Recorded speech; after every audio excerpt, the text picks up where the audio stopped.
मेरी घरवाली उसकी दीवानी हो गई थी। मैं ये सब कुछ चाहता तो नहीं था, लेकिन गुड मॉर्निंग इंडिया दोस्तों, नमस्कार दोस्तों। आज फिर हाजिर हूँ मैं एकदम एक सच्ची घटना के साथ जो आपको बहुत ही पसंद आएगी। तो चलो मैं आपको सुनाती हूँ ये कहानी। आप वीडियो पसंद आए तो वीडियो को लाइक कर देना, चैनल पे पहली बार आए हैं तो चैनल को सब्सक्राइब कर देना।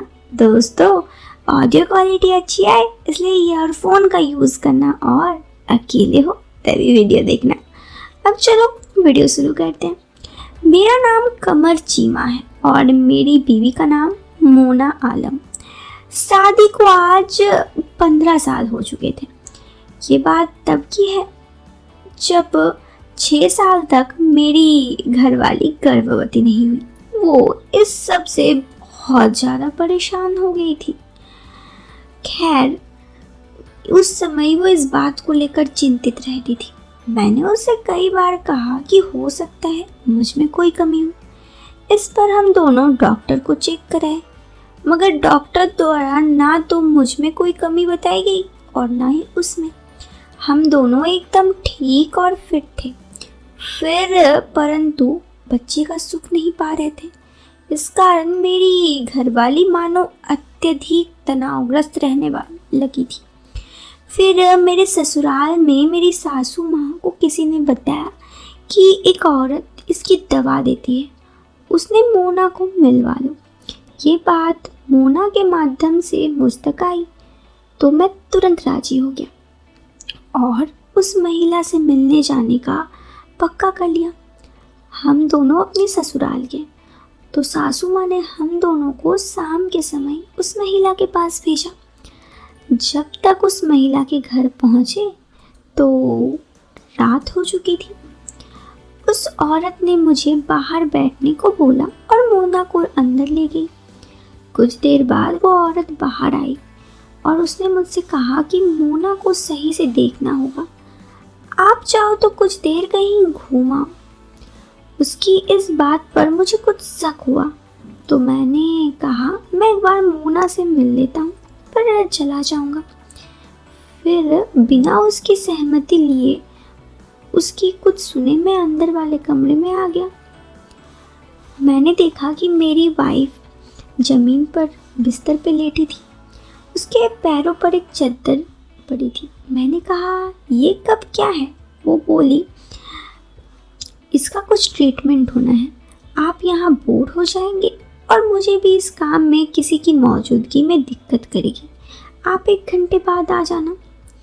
मैं चारों तरफ देखा तो उसी कमरे के बगल में एक खिड़की थी जिससे बाहर का हल्का सा दिख रहा था। उस खिड़की के पीछे दूसरा मकान था और दूसरा मकान के बीच में 1 फीट की गली जैसी थी। मैंने कहा ठीक है। मैं बाहर निकल गया और कुछ देर पैदल चलता रहा। फिर घूमकर उसी नाली से होता हुआ उस खिड़की तक पहुंच गया।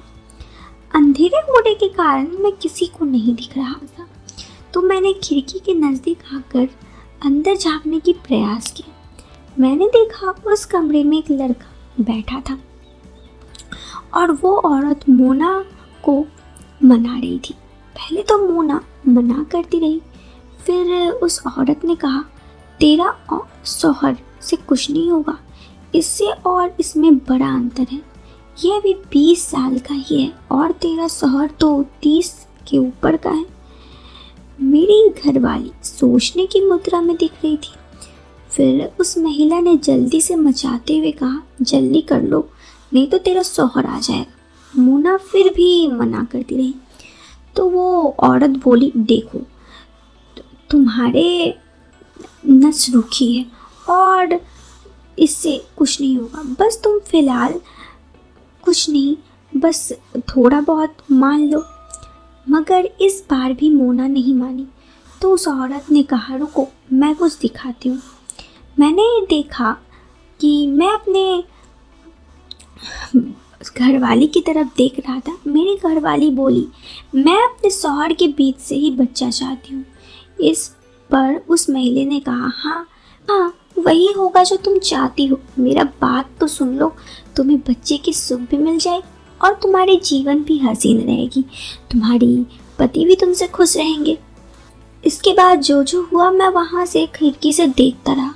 फिर उस औरत ने मोना को जूस पिलाया और कहा कि अब एक काम करना, घर जाना और आज अपने पति से बिल्कुल टाइम स्पेंड मत करना, कल उसके साथ टाइम स्पेंड करना।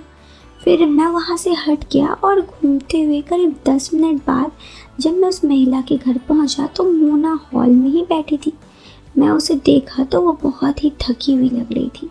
मुझे देखकर मोना बोली, मैं आपका 10 मिनट से इंतज़ार कर रही थी। मैं कुछ नहीं कहा। उस महिला की तरफ देखा तो उसने कहा कि इसका इलाज हो गया है, कल से तुम दोनों सामान्य जीवन बिता सकते हो। फिर हम दोनों अपने घर आ गए। रात को मैंने कहा कि कुछ करना है। मोना ने कहा नहीं, आज उसने मना किया है। मैंने कहा ठीक है, मगर ये बताओ कि वहाँ पर क्या क्या किया, 1 घंटा काफ़ी होते हैं। मोना बोली कुछ नहीं, अंदर कोई टैबलेट थी, वो मुझे कुछ टैबलेट खाने को दी थी और 1 घंटे तक मैं वो टैबलेट को खाई, फिर थोड़ा देर दवाई दी, फिर जूस दी। मैं कुछ नहीं कहा और वो सब कुछ बस सुनता गया। जो मेरी वाइफ बस झूठ बोल रही थी, मुझे पता था कि वो झूठ बोल रही थी। मैंने सोचा देखते हैं कितना देर तक वो झूठ बोलती है। मुझे मेरी पत्नी पर धीरे धीरे नफरत होने लगा। खैर, इसीलिए मैंने अपने एक दोस्त से मदद ली। मैंने मेरे दोस्त को कहा कि एक काम करो, तुम मोना को पटाओ और उससे मिलने को कहो। पहले तो वो मना करने लगा, फिर वो मान गया। मैं चाहता था कि मोना ऐसा कुछ जानबूझकर करे और फिर मैं उसको छोड़ने का एक बहाना मिल जाए, क्योंकि मैं मोना से नफ़रत करने लगा था और ये नफ़रत बढ़ते ही जा रहा था। खैर, इसीलिए मैंने इसने किया। दोस्तों, आप सब सोच नहीं सकते, मोना बस मेरे दोस्त से 2 दिन में ही पड़ गई। मुझे विश्वास हो गया था कि मोना किसी और के साथ रिलेशनशिप में आने के बाद अब उसका मुझसे कुछ प्यार रहा ही नहीं। ये सब के बाद जब मैंने मोना को कहा कि मैं तुमसे डिवोर्स चाहता हूँ तो मोना खुशी खुशी डिवोर्स देने के लिए तैयार हो गई। मुझे ही अब बुरा लगने लगा कि मैंने अपनी पत्नी को खो दिया। खैर, मैंने डिवोर्स मांगा तो मुझे डिवोर्स लेनी ही पड़ेगी। लेकिन दोस्तों, मैं बस चाहता था कि मोना किस तरह अपने दोस्त के साथ टाइम स्पेंड करती है वो सब कुछ मैं देख सकूं, और इसलिए मैंने ये सब बातें अपने दोस्त से कही। तो मेरे दोस्त भी कहा कि ठीक है, और फिर जो हुआ वो आपको बाद में कभी बताऊंगा, क्योंकि ये वीडियो बड़ी हो गई है। अगर आप लोग इस वीडियो को अच्छे से लाइक करते हो तो आगे की कहानी जारी रहेगी। तो वीडियो को लाइक कर देना अगर आपको ये वीडियो के सेकंड पार्ट जानने का मन है तो। और चैनल पे पहली बार आए हैं तो सब्सक्राइब जरूर करना। मिलते हैं फिर एक नए वीडियो में एक नए और इंटरेस्टिंग टॉपिक के साथ। तब तक के लिए bye bye, take care, bye.